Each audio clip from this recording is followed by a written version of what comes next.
Google ಅಲ್ಲಿ ಎಲ್ಲಾ ಡಿಸೀಸಸ್ಗೂ solutions ಐತೆ ಅಂತಾರೆ, ಆದ್ರೆ ಹಾಸ್ಪಿಟಲ್ಸ್ ಎಲ್ಲ ಯಾಕೆ ಫುಲ್ ಇರುತ್ತೆ?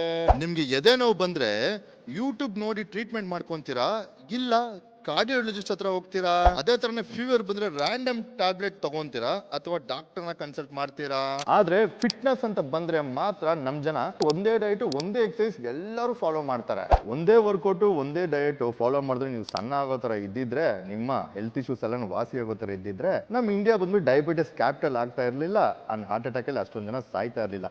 ಜಸ್ಟ್ ವಾಕಿಂಗ್ ಮಾಡಿದ್ರೆ ಸಾಕು ವೆಯ್ಟ್ ಲಾಸ್ ಮಾಡ್ಬೋದು ಅಂತ ಹೇಳೋರ್ಗೆ ಈ ವಿಷಯ ಅರ್ಥ ಆಗುತ್ತೆ ಅನ್ಕೊಂತೀನಿ. ಆದ್ರೆ ಬಾಡಿ ಬೇರೆ, ಏಜ್ ಬೇರೆ, ಶುಗರ್ ಲೆವೆಲ್ ಬೇರೆ, ಸ್ಟ್ರೆಸ್ ಲೆವೆಲ್ ಬೇರೆ, ಅಂಡ್ ಲೈಫ್ ಸ್ಟೈಲೇ ಬೇರೆ ಇರುತ್ತೆ. ನನ್ ಟಿ ಶರ್ಟ್ ನಿನಗಾಗಲ್ಲ, ನಿನ್ ಟಿ ಶರ್ಟ್ ನನಗಾಗಲ್ಲ. ಟಿ ಶರ್ಟ್ ಅಲ್ಲೇ ಅಷ್ಟು ಡಿಫ್ರೆನ್ಸ್ ಇರುವಾಗ ಒಬ್ಬ ಹೆಲ್ತ್ ಅಲ್ಲಿ ಎಷ್ಟು ಡಿಫ್ರೆನ್ಸ್ ಇರಬಹುದು. ನಮ್ ರಾಕ್ಸ್ ಫಿಟ್ನೆಸ್ ಅಲ್ಲಿ ರೀಲ್ಸ್ ಗೋಸ್ಕರ ಟ್ರೈನ್ ಮಾಡಲ್ಲ ಗುರು, ನಾವು ರಿಯಲ್ ಆಗಿ ಹೆಲ್ತಿಯಾಗಿ ನ್ಯಾಚುರಲ್ ರಿಸಲ್ಟ್ಸ್ ಕೊಡಕ್ಕೆ ಟ್ರೈನ್ ಮಾಡ್ತೀವಿ.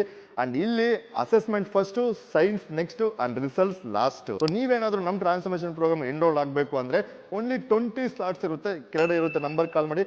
ನಾನ್ ಪರ್ಸನಲೈಸ್ಡ್ ಆಗಿ ಟೇಕ್ ಕೇರ್ ಮಾಡ್ಕೊಂಡು ನಿಮ್ಗೆ ರಿಸಲ್ಟ್ಸ್ ಬರೋದು 100% guarantee, or else money back.